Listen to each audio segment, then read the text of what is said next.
All right, welcome back. So I wanted to take the time to talk about Nigma Galaxy today, and that is for a few reasons. First of all, this is a team that now has missed out on TI twice in a row, in a time when Kuroky was one of the only players that had attended every single TI up until TI 10. And I know that there were a lot of people that were upset about the fact that they missed TI last year, whether that they were upset at the team for underperforming or at the general system. You know, a lot of people who didn't quite understand how the DPC functioned were mad that they didn't get a direct invite to TI, even though that's not how it's worked for quite some time. But regardless, they miss out on it twice in a row. And now that it's been 2 times in a row, maybe we can take a step back and look at what the possible future of this roster is. Which brings me into my next reason as well. And that was just the way that the last series that they had in those Western European qualifiers ended up finishing. That was, of course, a series up against Team Secret, in which whoever lost that series would be getting eliminated from the qualifiers, thus would not be having a chance to play for TI, and the winner would move on and hopefully get a chance to finish at least top 3, which Team Secret ended up doing. But it was a really, really big match because it was either going to be Puppy, who was missing out on TI, who up to this point has been to every single TI, or it was going to be Kuroky, who was hoping to get back to it and have only missed last year's TI. Which, unfortunately for Nigma Galaxy, even though they put up a pretty good fight, they did end up dropping that series, and it was the very bittersweet ending right after the game when all the members kind of got together for a group hug that really started the speculation that, you know, sure, they could just be really upset that they're not going to be playing a TI this year, but this felt like it was something more. This felt like it was maybe the end of something. And again, this is all speculation. I don't want to read too far into it, but I do want to legitimately talk about the future of Nigma Galaxy and where we could be seeing them go in the future. Another little bit of proof that we could add to add some weight to that argument as well, that maybe this was the last run for this stack, is that Kuroky in game 2 of that series, which after losing game 1, this could have been the last game that Nigma Galaxy would play for the rest of the entire DPC season.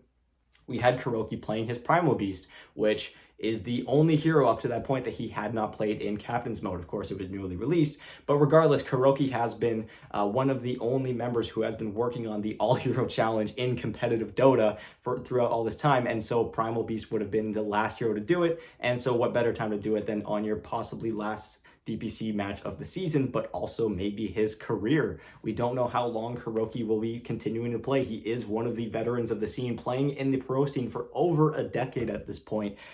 It begs the question, when does he eventually call quits?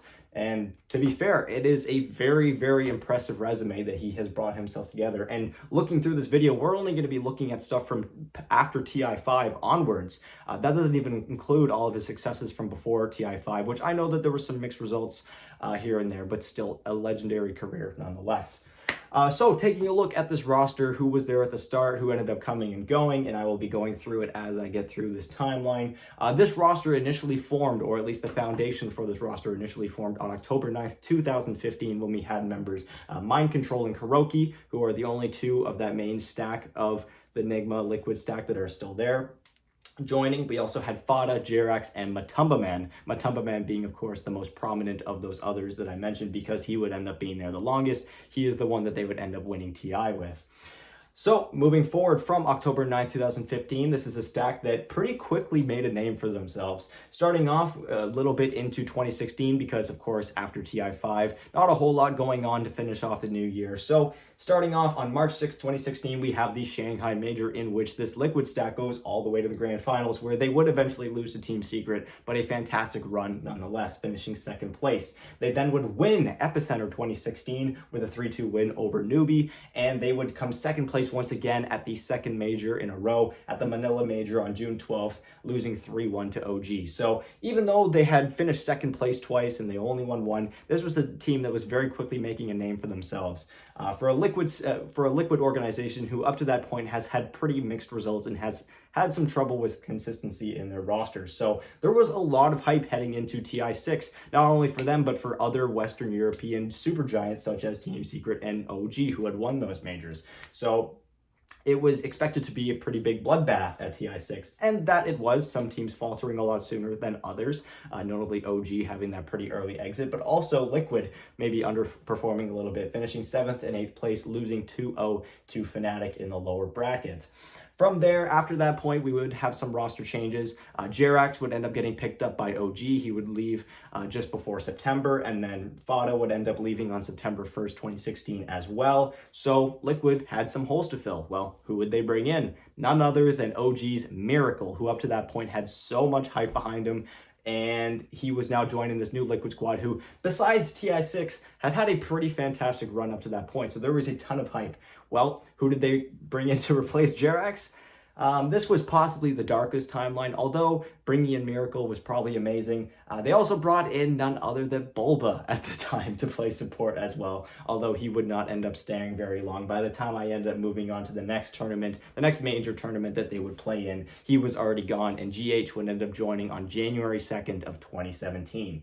So taking a look at their run of tournaments through 2017, we kick things off with the Dota Asian Championships 2017, where they would have a pretty rough run. They would finish 9th to 12th place. They lose 1-0 to Team Faceless, so it was a best of one series, so we can't really fault them. Those are really, toss-ups here and there, but regardless, probably not the result that they were expecting. On April 29th, not even a month later, at the Kiev Major, they would come 5th to 8th place, losing 2-1 to Invictus Gaming. So again, maybe not to the level that they were expecting, especially with bringing in Miracle. You would expect this to be a pretty big upgrade for them. And at this point, GH was a pretty unknown player. He didn't really have a whole lot of competitive experience prior to joining the team at the start of 2017. And at this point, there were a lot of question marks of, is GH enough to replace a player like Jerax, who, looking at OG, who are doing super, super well in this season, bringing in Jerax, bringing in Ana, there was a lot of question marks about, was this the right call? Should they have tried to hold on to Jerax a little bit more? Well, that would quickly change when they would end up winning first place at Epicenter once again. So these guys do quite well at Epicenter. They win that 3-1 over Evil Geniuses, and that would carry the momentum into TI7, where they would go on a dream run through the lower bracket, the famous lower bracket run that Team Liquid would end up being known for, especially with repeating it almost in 2019.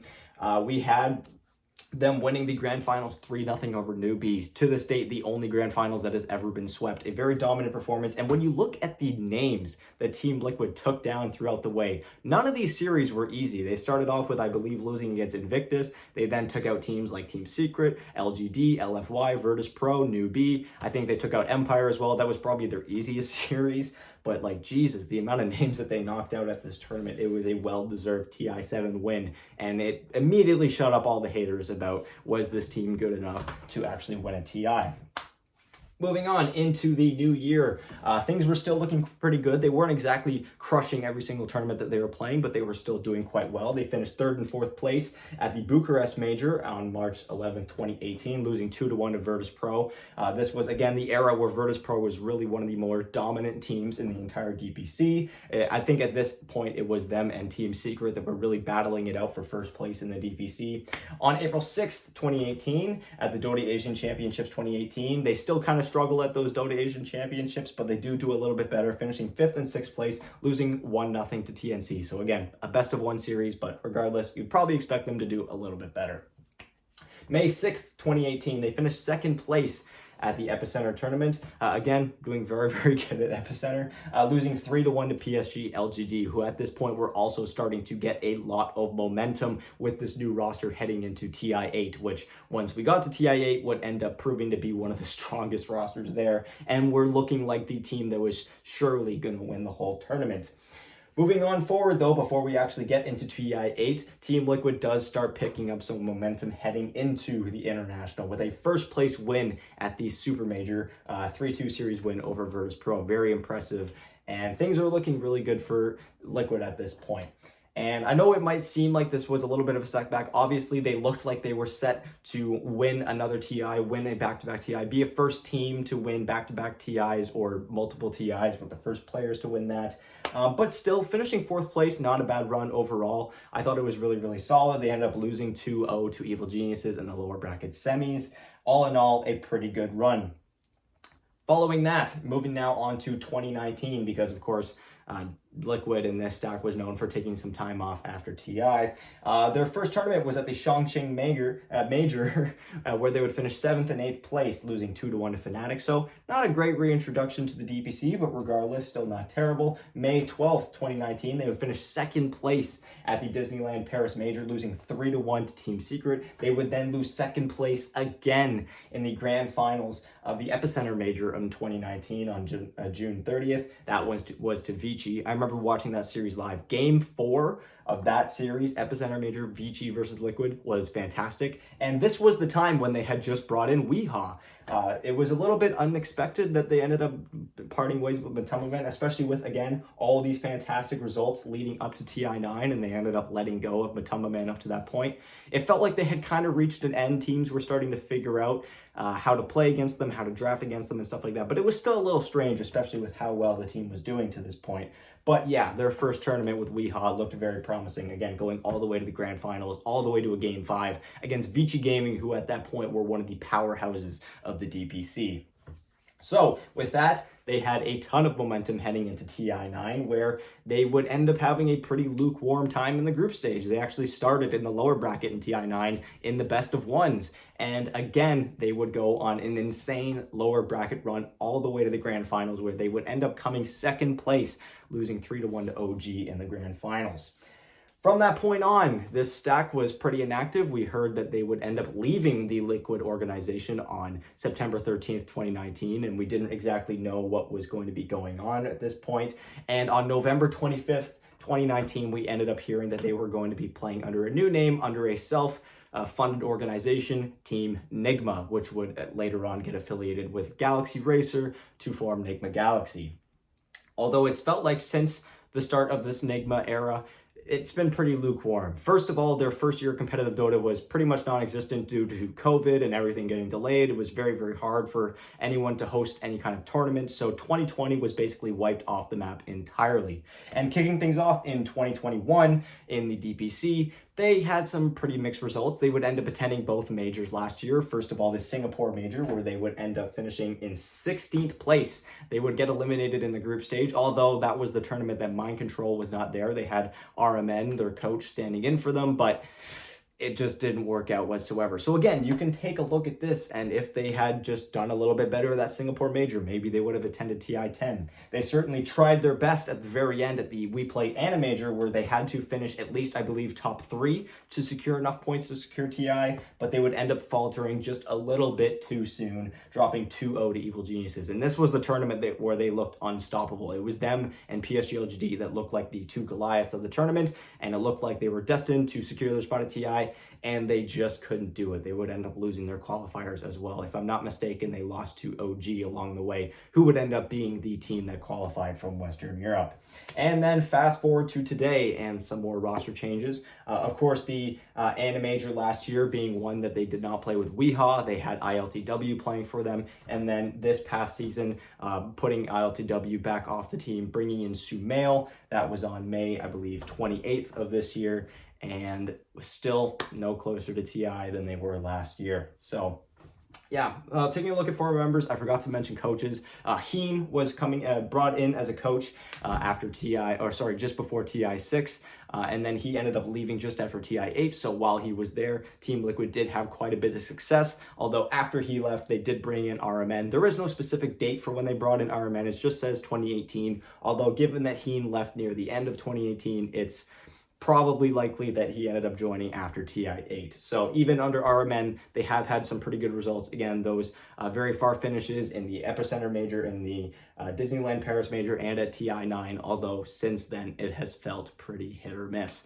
In every single DPC tour that they have played in the upper division, they haven't finished any higher than 3rd place, and they ended up getting relegated this past year in the DPC. So that begs the question, after looking at this whole thing, where does this team go from here? And if there are players that are going to be retiring, how many? I think the player on the team that has the least overall competitive experience, although it's not a small amount by any margin, would be GH. He didn't really have any prior competitive experience before joining the team in 2017, but the rest of them are very well-established players and had been for quite some time before joining the team. I think the most obvious one to look at would be Kuroky, since he has been playing for such a long time. Does he retire?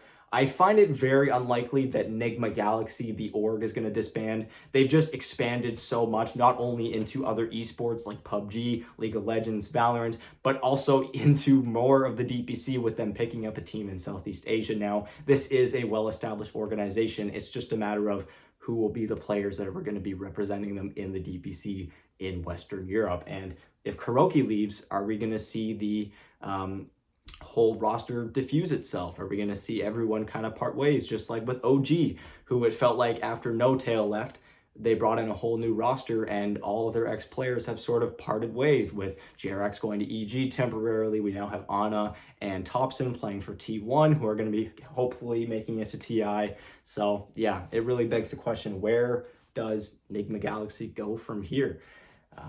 I'd love to hear your guys' thoughts and opinions. Should they bring back any old members? Weehaw, ILTW, do you think they were the problem with Nigma Galaxy? Do you think Sumail sticks with the team? I would really love to hear you guys' opinions in the comments down below. Thank you guys so much for watching. I really appreciate you guys taking the time to watch these videos. And yeah, I'll talk to you guys later. Bye.